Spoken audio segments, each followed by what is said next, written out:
Hello, how is everybody doing today? Last ones. Let's finish off strong. Hola, ¿cómo está todo de aquí? ¿Cómo están? Mi familia latina. Hello. Today I'm going to be presenting Arts and Science Recycles. So today we ask ourselves the question, how does introducing recycling to a young audience promote creativity and why is it beneficial for them? Does anybody know? So today we're going to be answering that question. So I'm gonna be presenting all of our beautiful young ladies. I'm gonna be presenting Brittany, myself, Magali Cuenca, Caitlin, Symphony, Gretel, Yuritsa, Haley, and Stephanie. Starting off with Stephanie. My name is Gretel Martinez Rojas. My name is Yuritsa Palacios Sanchez, and we'll start by introducing recycling. Before getting into why recycling is important, we have to first know what recycling is. So recycling is the process of breaking down and reusing materials that we would usually throw away or get rid of and use them to make something new. Recycling is beneficial to our world and society. According to the U.S. Environmental Protection Agency, recycling impacts our environment, economy, and communities. Recycling impacts our environment by reducing the amount of waste sent to landfills and incinerators, conserves natural resources, prevents pollution, and reduces greenhouse gases by reducing the need to mine and process new raw materials. Recycling also positively impacts the economy by increasing economic security by using a domestic source of materials while saving energy at the same time. Recycling benefits our communities by supporting American manufacturing and conserving valuable resources. It also helps to create jobs in the recycling and manufacturing industries in the United States.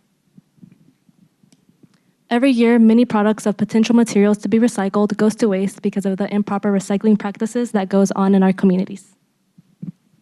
We focus on the different ways to reuse clothing. For example, clothing in general can be recycled by donating, or using the fabric to make new items, or even reusing the buttons on it. Every year, 34 billion pounds of clothing are wasted and thrown out. 66% of that clothing goes to landfills, where it decomposes, while only 15% is actually recycled. Art is another means where materials can be recycled. For example, plastic bag, paper, and straws can be used to hand-make crafts. About 100 billion plastic bags are used and disposed of each year, and the Environmental Protection Agency found that less than only 5% are actually recycled. According to the Environmental Paper Network, global paper usage has increased by 400% in the last 40 years. Every year, more than 700 pounds of paper is used by each person. Disposable drinking straws are used daily and take up to thousands of years to recycle. Approximately 500 million straws are used every day in the United States. Recycling can be implemented everywhere, including workplaces. Many enterprises and companies have realized the importance of keeping our planet clean and enforce recycling practices into their labor. These can range from huge commercial enterprises to smaller local companies. One major enterprise in the retail market who values recycling is Adidas. They have realized that the process of making their products has done more damage to the planet than good and shifted their business to reduce the impact they make. They have partnered with Made to Be Remade, which is a sustainability service where products are designed to be returned and made into new products. One of Adidas' missions is, without a beautiful planet, there is no beautiful game for the places we play. Local companies also form to bring awareness to recycling through clothing.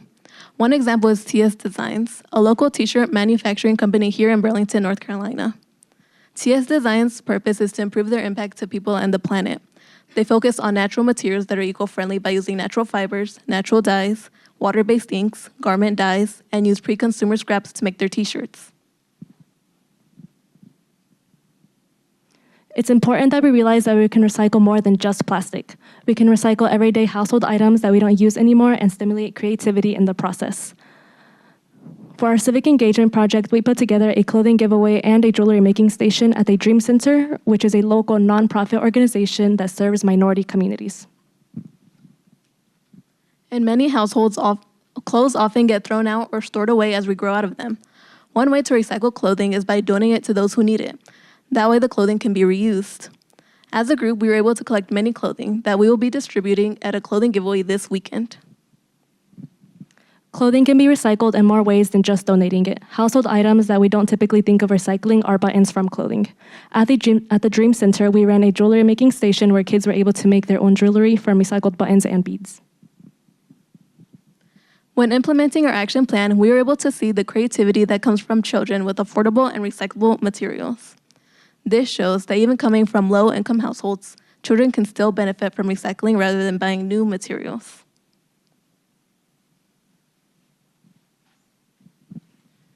All right, so moving on to the visual arts portion of our project. My name is Stephanie Flores Portillo, and this is my partner. Hi, I'm Haley Totten, and we are going to be talking about our portion of the Civic Engagement Project, which dealt with creating several stations where children could interact with recycled materials and make their own arts and crafts.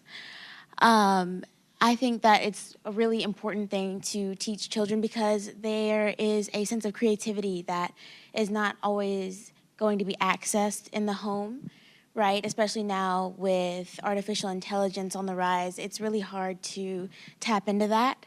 And then an understanding of our environment is also equally important. So being able to use those recycled materials not only to help them with their creativity, but to have a better understanding on how to have a low impact on our planet in new and creative ways. Yes. And to do that, we decided to explore visual arts to three main concepts we deemed highly important for the visual arts, those being affordability, creativity, and advancement. So to start, normally when one considers making art, they automatically think about the supplies they're going to need in order to create it. And nowadays, although there are many off-brand versions and options out there, normally they don't compare to the high-end options, which don't exactly provide the quality that expensive supplies provides. And so it can be difficult to find the right materials. And so for our approach, we decided to use recycled materials to showcase how you can make art through anything literally, and we used plastic bags, balloons, beads, popsicle sticks, string to create engaging activities for our young audience, where we hosted stations at the Citygate Dream Center. And then other ways in which we can access affordable means of creating art include different digital programs. I know as a digital artist, it is hard to find those kinds of affordable programs out there. Adobe is one of those top-of-the-line programs that cost a lot of money, even after student discounts. So I personally resort to a program called Ibis Paint X. I can use it on my phone, on my PC. It's free to use. It has a complete set of different kinds of brushes, all for free. There's just advertisements, and they even have tutorials that you can watch that are related to the app, which can help artists as they're growing up and working on refining their craft. We also have other applications such as shopping at thrift stores, which can be very useful. And also, even if you're doing like online shopping, you can always review the comments and like the high ratings. Obviously, the ones that are the highest are the best ones. And unlike Haley, who's a digital artist, I'm a traditional one. And normally, my advice for anyone in general would be to just always seek help and advice from more experienced people in the field. You know, they normally know from years of experience what works best, and that's what I did. I always asked like what supplies I could buy that would benefit for what I was looking for. So yeah, just never ever be afraid to reach out. I think before we move on to our next point, I did want to share like a short personal story on why affordability is so important to me in relation to recycling. So when I was younger, I loved playing with dolls. And when I would go to the store, I would see these accessory packets and fashion packets, but they would range from like $5 to $10. And that wasn't necessarily a necessity in the home. So of course, right, I couldn't get them. And although it was like slightly saddening, my mother took a very interesting approach on it. And we actually ended up using balloons to create hats, bathing suits, dresses. And I found myself becoming a sort of like fashion designer. And I took pride in my work. I was creating something on my own, which I think kids should have that kind of ability to do because it promotes innovative thinking and it is inexpensive. You can use household items, right? So you don't have to go into the store, and that promotes access to a lot of different households throughout a lot of different types of income. Can we move to the next slide?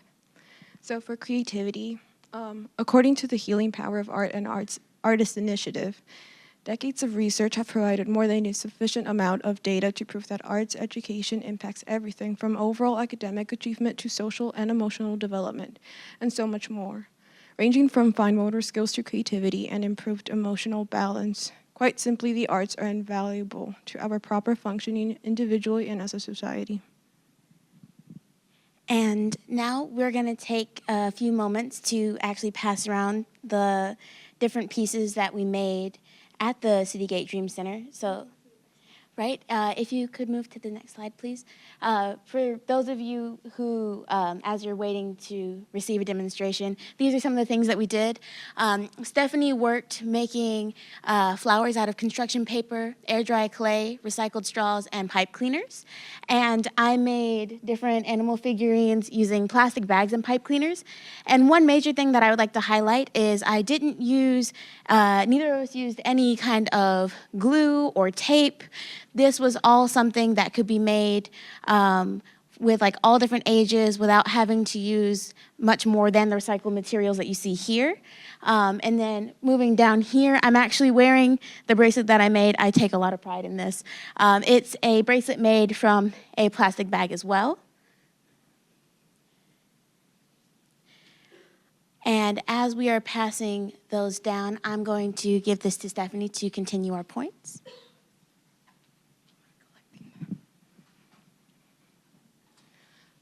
So finally, for our final concept, advancement.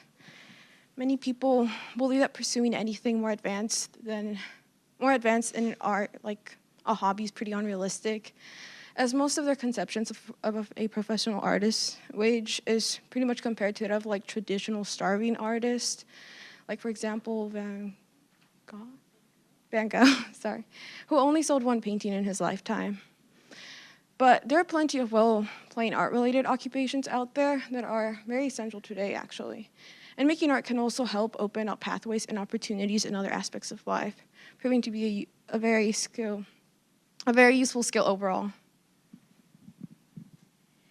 Another thing that I would like to note here is that art can be used in multiple different fields, not just in the realm of making art and becoming an artist, but in other occupations such as marketing, where we may need imagery to demonstrate different concepts, or in architecture, where we are learning how to brainstorm different developments for our buildings and structures. And also through art, art allows students the opportunity to discover whether or not they want to pursue a career in the arts, like me. I want to be a professional artist one day.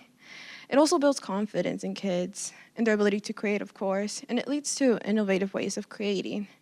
And through this project, we are teaching children how to take care of their planet by recycling, which not only helps develop their acknowledgement of the issues relating to the environment, but impacts the planet they live on, one recycled craft at a time. That's it. And now we will be passing it on to Symphony. Okay, hi everyone. My name is Symphony Curtis. Maybe. Okay. So my portion of the project was about science, but before we get into the project, I want to talk about why I chose science. So both of my parents work in the medical field, which is why science is a big, important part of my life. And I'm also going to UNC Charlotte to study biology on the pre-dental track. Go Niners. But I also want to touch on why I also chose science and for the creativity aspect of it. My mom always taught me the importance of finding a good way to learn, the best way to learn for you. And for me, that's not through, just lectures and reading books all the time. I like to be hands-on and actually get my hands dirty. So I think that's why this part of the project was very important to me. So my research question was, how do hands-on creative science activities influence young moods, emotional well-being, and interest in learning? And what role do these activities play in promoting positive attitudes towards academics and mental health in the classroom?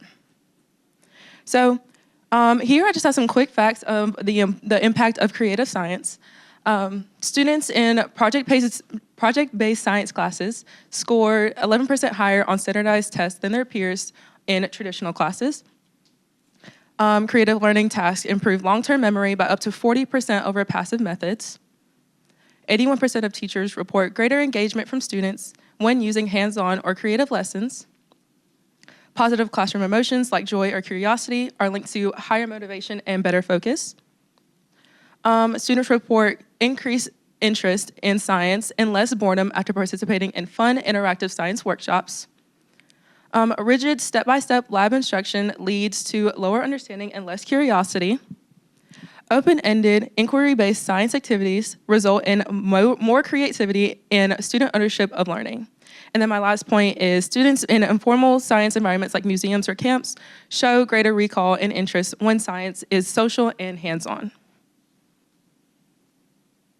So my engagement initiative for the my civic engagement project was, the first step was we had 2 tables set up, and the first one, which I call the creativity table and setting the mood. So we had a table designated to getting the kids ready for the experiments. We had many lab coats. I know that we had stethoscopes, safety goggles, safety glasses, and then name tags for the children. And then once they got all dressed up, little lab scientists, we moved on to the second step, which was pick your path science stations. We allowed kids to pick what type of science they would like to explore. We had engineering, chemistry, physics, and biology. Some of the little activities we had was an excavator kit, a microscope, mini volcanoes, and smaller science experiments, and then physics building kits. And then for some experiments, we used cheap everyday household items and recyclable items such as plastic water bottles, soap, baking soda, and then smaller things like rubber bands and napkins we can also use for those projects. So some observations and takeaways I had from after doing this project was students were excited and positively engaged in the activities and experiments. Positive moods and curiosity was visible and evident. The kids asked general questions about the activities, and some students expressed a newfound interest in science. They were eager to learn and do more. I remember at the Dream Center, there was a young girl who I know she did not have a background in science whatsoever, and once we introduced these activities to her, you could just see her face light up, and she just wanted to keep doing more and asking more questions. So I really enjoyed working with her, and yeah. So some takeaways I had after running this project was that creative science is more than just learning facts. It's about building confidence, excitement, and curiosity in learning. This way of learning can support both mental health and academics. And if I were to do this project again, I would have many projects for the kids to take home and try with their parents, siblings, and friends. And yeah. Hi, my name is Kaylin, and I did my portion of the project on music education. Before I got started, I just wanted to share with you a little bit about why I chose music education. So I spent all 13 years of my public education in music classes. I took chorus, I did theater, I did band, I did marching band, and I played trumpet. And I just kind of found that there was always this price barrier and knowledge barrier between being successful just at your school and being successful at the state level. And I didn't know that you needed to have an instrument that costs as much as a car or take lessons every week or anything like that until I had a music professor from Elon University come and visit my high school. And he talked to me personally and became a mentor for me for the rest of my high school career and gave me lessons and taught me about college etiquette, how to apply to school, and how to continue my music education. And he helped me get into all-state band and all-state orchestra, and now I'm majoring in trumpet performance at Elon.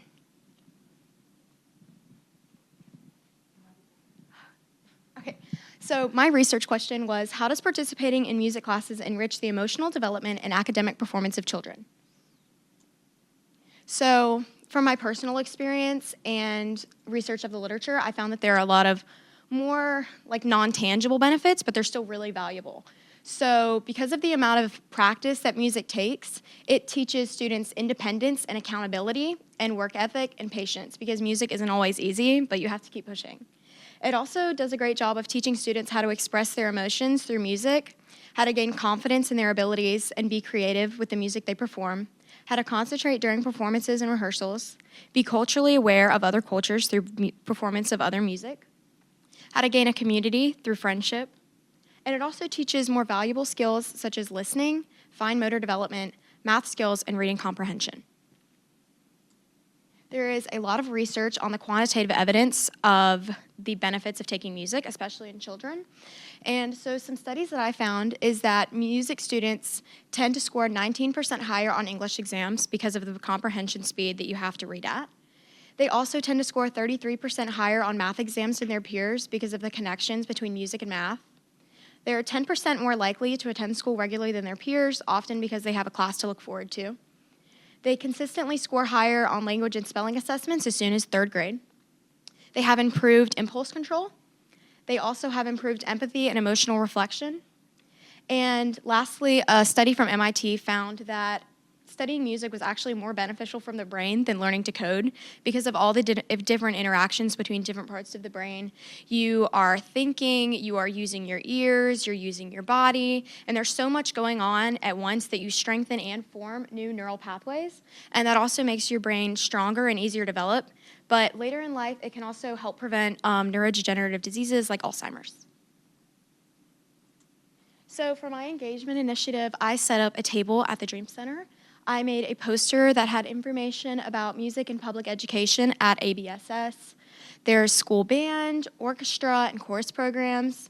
There's also a great and equitable program called Young Musicians of Alamance. They offer scholarships and they feed all the kids in their programs, which I think is amazing. There's a lot of different pricing options for instruments. Purchasing one can be kind of overwhelming, but most schools offer rental programs for $5 a month, and I wanted to make sure that people knew about that. And then I put a little bit about the benefits that I listed earlier, the mental, physical, and financial benefits of participating in music, like scholarships. Then I did activities for the kids to get hands-on participation in music. I printed out coloring sheets for trumpet, drums, violin, guitar, and microphone. It was really interesting to see what instruments the children gravitated towards and get to see them be creative. I also did a brief introduction to music. I made a poster with different instruments and asked people what would they like to play. I also made worksheets for sounding out rhythms using common words and syllables. And lastly, for our recycling and affordability initiative, I made information about buying instruments secondhand from places like eBay, McKay's and Mebane, or Facebook Marketplace. I also talked about renting from schools or music shops because it's secular. And then lastly, I did DIY instrument kits with like eggs and rice, like Easter eggs to make like rain shakers, and then rain drums with paper plates and beans.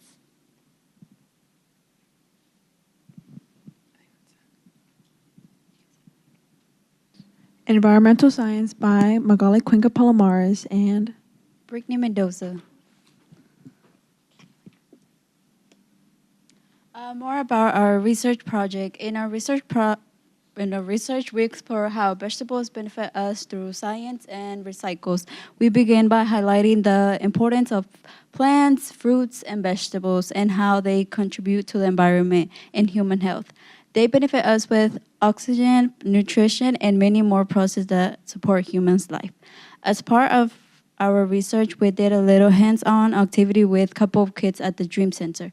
We worked with them to teach them the importance of vegetables and science. We also worked on teaching them small steps to take first growing their own vegetables.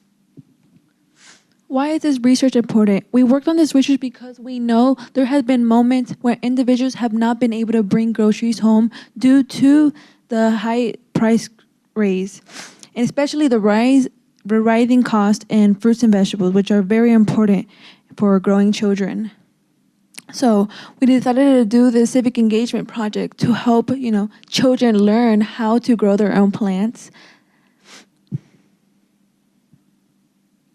So here's a few steps to how to grow your own plants at home.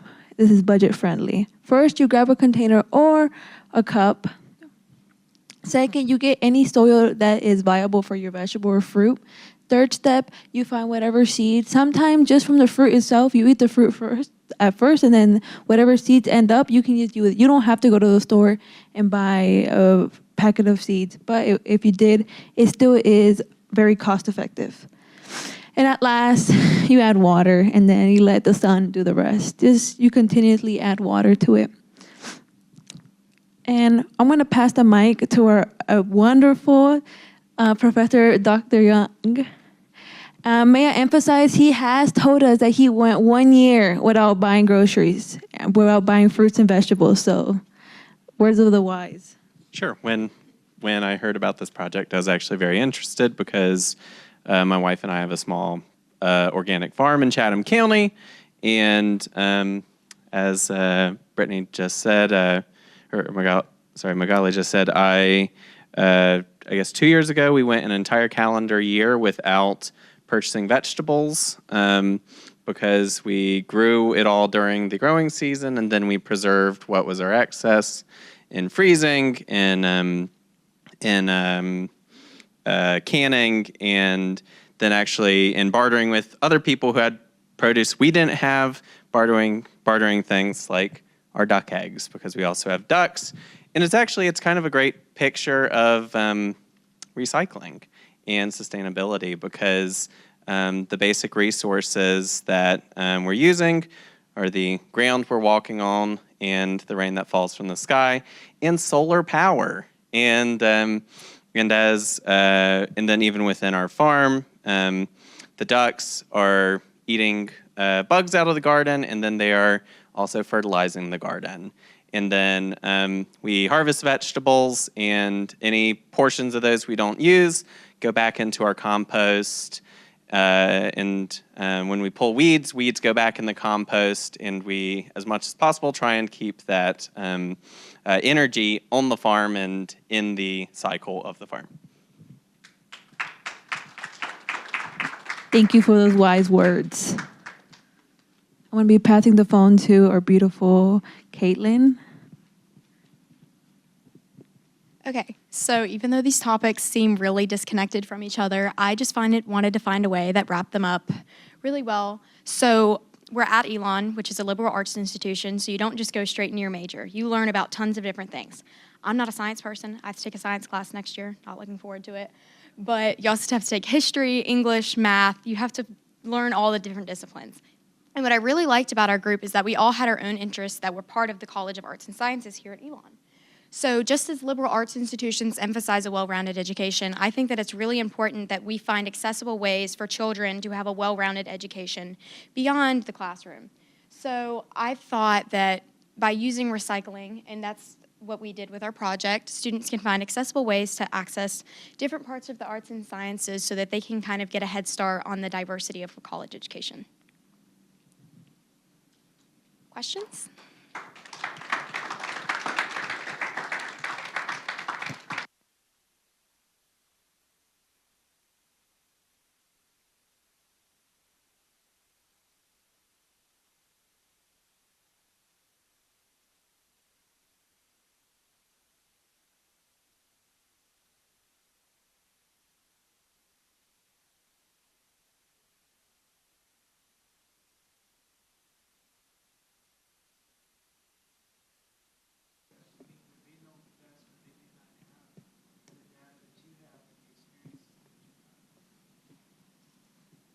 I can speak personally to that. Both my parents work in healthcare, and they wanted me to have a successful future, but also still continue my passions. So for me, the most important thing is, especially in college, the possibility of a double major.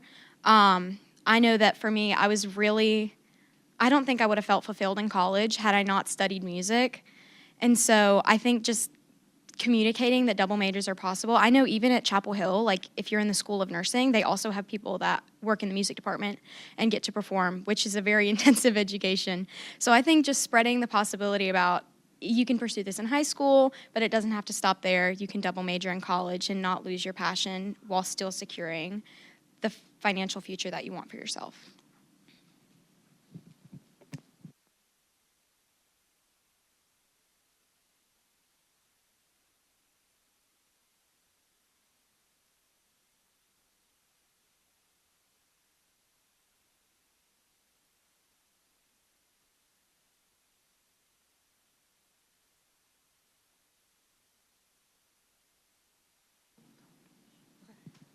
Sorry.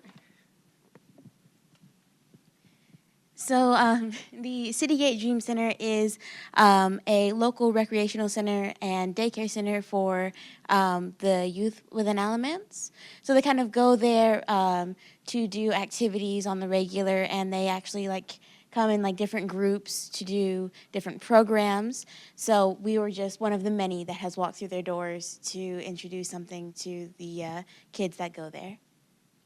And in that project, I think it was so meaningful because a lot of the kids that go there are low income, right? So they come from households that may not have financial advantages. So by teaching them the means of recycling, it is definitely a very inspirational experience, I would say.